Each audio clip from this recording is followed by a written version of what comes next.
kwidondora nitwa nishimiye Erwan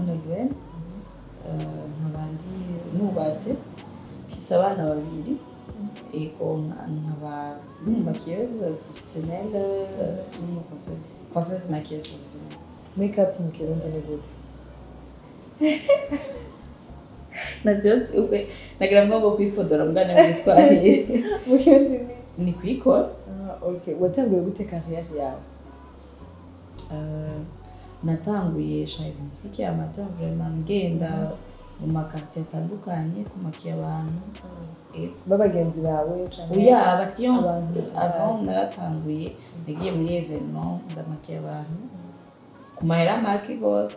mu nyuma ico gihe twamenye yari juste nka foire waronka déplace oya urumva ko ari kugira ntangure ko ari freelance hanyuma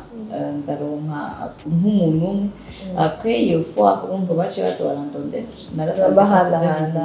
igoropa byatanguye hari abantu benshi babona yuko akazi mukora ari gutumwanya donc la famille canke abagenzi bavyakiriye gute donc warize ugaheza ndani ukaca wiransa muri vya make-up la famille canke abagenzi bakunda kubona le résultat. Bon, baravuga avant mugabo babonye le résultat bacatangura considérer quand même ugitangura c'était comment? Ugitangura bien sûr c'était pas positif kuko nk'abavyeyi bo bari bazitse none kubera iki ugiye gukorera amafaranga ico gihe yari bari make natangiye kumakira nko kuri 10,000 urumva bacakubwira ati uja muri quartier et c'est vrai biba biri risqué ibiki vyose kandi ngaha atacubuze surtout surtout mais je voulais beaucoup plus kugira une histoire nziza no kuronka ico mbwira n'abandi bajeune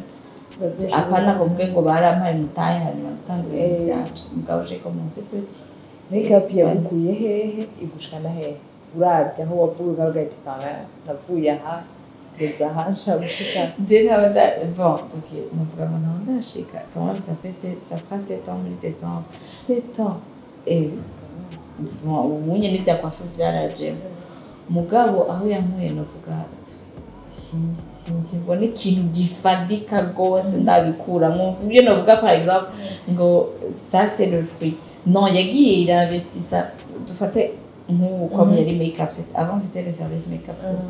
mugabo inyungu yaza irakora mu bindi kugira nduzanira ukacuja mu bindi ugenda ndaduza le business uwo kugira un homme le temps d'une journée umunsi wose wokora iki?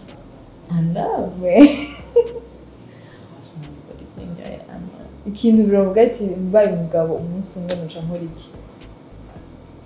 Umunsi yo opportunité ivyo bikunda kuba ku bagore n'abagabo bataba bari kumwe ni kuvuga nk'uwo abagabo batagumana n'abagore babo genre umugore ashaka kuvuga ati wawe aratese umugabo ncipera tonda ku kazi par exemple je nguma muhira no tonda ku kazi bwabo oya uwo gushira dans la peau d'un homme le temps d'une journée Erwan akaba umugabo wokora iki? nta kintu nakimwumva because nta kintu special ngo n'umugabo wanje wakora kitwa ko kindu shakinki andu nuko urumunsi mutamusanze ngaho ubundi twa turi kumwe akora presque akora nanje nkora urumva si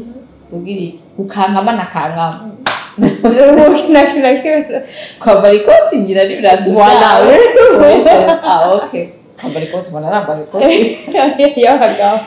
kwambara nk'ibirato byabo kwambara it's very challenging ariko arambwira ngo birabajya navyo ntahuye hari amashuri woba warize ajanye na make-up oya wowe nyene ni wowe wavyigishije? naravyigiye imyaka yose. Uravye société burundaise ubona ifata gute akazi mukora? Donc akazi mukora kari ku rugezo urwara muri société tubayeho? Turacari hasi gose abantu ntibagaha valeur hasi ni kuvuga si twebwe turi hasi kwa bitera uretse yuko nta mashuri turabironka bidushigikira tuja kwiga nk'amwe bidufashe mugabo abantu bacabisudugura kuko n'abakiriya turonka ndabiravyeho tudira bireko ntibabona ko arakazi nyakazi genre tu fixes les prix en fonction y'ingene peut-être urangura ibintu na l'effort que ça te prend mugabo bakaguma babona n'ibintu bisanzwe urabona nk'ubu urashobora kuja mu rubanza kuzana none niwongirira nshishiririzako kuko ababona nawe aronse umwanya arashobora kuca abona umenga ni ibintu yo kwigira alors que abandi bapeya pour iyo service nyene kandi bakarara banavyihanaguye gusiga umuntu umwe bigutwara umwanya ungana gute 30 minutes 45 max yari ibintu byataha uwo ari we wese unyarukije jewe je peux faire une dans 30-35 minutes hama ibikoresho ukoresha ubikura he ivyo nkura ngaha localement n'ibindi ntegerezwa gutuma hanze niyahe defo ya mbere ubona ko la qualité ya mbere okay icyo kibazo kiri kubera mvuze bimwe bashobora ngo ndishima nisofaya ubuzima bwiza niyo defo ya mbere iyo ni defo hari igihe aba ari defo n'igihe aba ari ikarite kubera ndakundana cyane n'abakiriya defo je me fais exploiter tu vois umuntu akaza akubwira agazagara guheranye uramufashije confiance genre ni bon nzoburangiye wewe nta nakimwe amana araguheranye kandi c'est defo yuko ndakwishuje kabiri kamwe bingora gusura kwishuza kubera umenga nyene sinzi nta makarite ya mbere right niyo nyene ofete iraba muri defo ikacibana mu kazi ukora kamisi yose frombu ukuramo ingana gute mu kazi donc ibinkora nta akoti nta kindi kintu na kimwe ukora oya nta kintu nivyo vyonyene none genre frombu ukuramo ingana gute ku buryo uwo kwibeshaho wobeshaho umuryango ingana gute ashaka kwemera oya fati en general kandi no bandiko ntuma n'abandi bantu baje kwiyumvira ngo hari amafaranga ugira baje kubikora alors que la passion itegerezwa guherekeza ku en general urashobora kuvuga ati nkuramo yo ntunga yofasha arantunga arafasha yo ntungira umuryango kugira n'undi muntu afite iyo mpano ashobore kuja hagati kabundi reka mbandanye uretse aho bizonshikana jewe par exemple unye nije ndakora je urumva ndatunze umuryango kazi nkora karatunze umuryango amaniza y'intambamyi uhura nazo intambamyi uhura nazo nkuko nababwiye ko dufite abakiriya batandukanye bafite ama backgrounds atandukanye urumva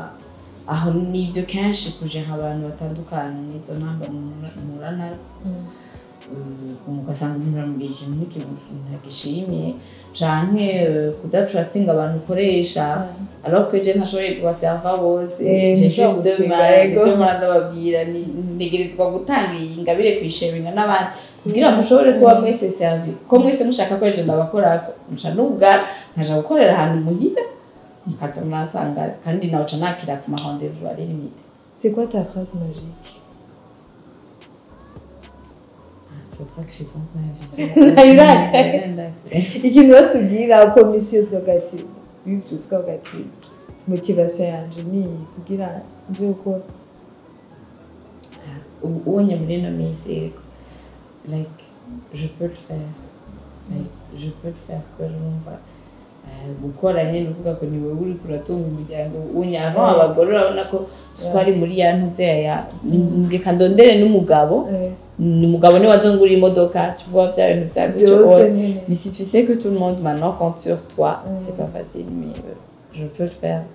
chaque matin then I aussi je dois le faire je dois hama ukunda gusiga quel genre de peau abantu dusinya bitandukanye abakorohera n'abatumva abinzobe harabirabura harabase ni bose ubunya avec les années que je viens de passer je suis à l'aise avec bose nkitangura deja natanguranye ibikoresho by'iwanje abinzobe urumva n'ibyo byaba sawa kwa wakoresha ibyo nakoresha ibyo sanzwe mfise mugabi zamo n'uwirabura byaragutoka naracanga gatonya bigakunda izindi mpano ufise nizana apaka gusiga abantu kuririmba ndibaza nubwo nta travail cyane turirimba oya ni impano yabazimeretse mu travail ni impano nikeneye kwihindura iyi travail ufite turirimba winara bala mavayi yarahuye uwo guha 1 milliard uyinvestisse mu byo ukora mu kazi ka misi yose donc gusiga abantu wohera he gusiga abantu unye ndabasiga ico citwa ko capvuyemo ni peut-être 3 millions à 14 muga muri milliard ndashobora kuyinvestisa mu ishuri kuko c'est mon rêve aussi kugira like an academy aho abantu baja bakiga dizane nkakurya twagiye ku ishuri tukayiga tukaronka diplome inyigisha nato bari jewe urumva bitsaba abigisha nabo baba bavuye hanze bakaza gufoma abindi kugira ubone ko umuntu asize neza urabira kuki kwaje ndashobora kuranka bwa ndimo sawa mundi nawe ati tugiye mu madetail urumva biragoye amashwa y'umuntu abashwa abantu aratanga wewe personnellement usanzwe ni Jenny Care ndi exigente kuri ico kintu kubera sinzi ni nayo nitwa ko nashoborera gose nkitangura abandi bagenda barameliora niyo nashobora kandi mbona yuko les yeux ziri bien fait dodo hose umuntu ego umuntu akuravye nk'ubunye ntatanga koze mais les yeux zikoze ide yo gutangura kwigisha abandi yavuye he bon ide yo gutangura kwigisha abandi nuko nzi yuko the day nzova kuri noze nta kintu na kimwe nzogenda ntwaye so I have to die empty nkuko Miles Monroe yakunda kuvuga kama tachuge dutwaye tumubisiga ton impact gasigarira karakara nubwo ati kama ibi ni Erwan yabinyigishije kuma montant ni kintu ciza cyane hama uwo kenera ama service genre abantu bakenera ama service yawe bugusanga he bugukura ku kazi l'adresse ni kuri avenue de France muri galerie yitwa Custa Place KUSTA ni en face ya église anglicane yo Biville kubatabona nawe nyene ARCT mwande ARCT nkorera muri Kaze naka kajambo ubwira abajene bakora kuraba donc bafite talent ariko babona umenga jande ntushobora kuntunga gusiga abantu kamera ntushobora kuntunga ntiba négligé les petits commencements justement kuko naja ARCT nahereye naraja mu makartier niruka mugasi narinzi yuko nzoshika kuri ibi nyaje uvwama ibindi bikomeye ibindi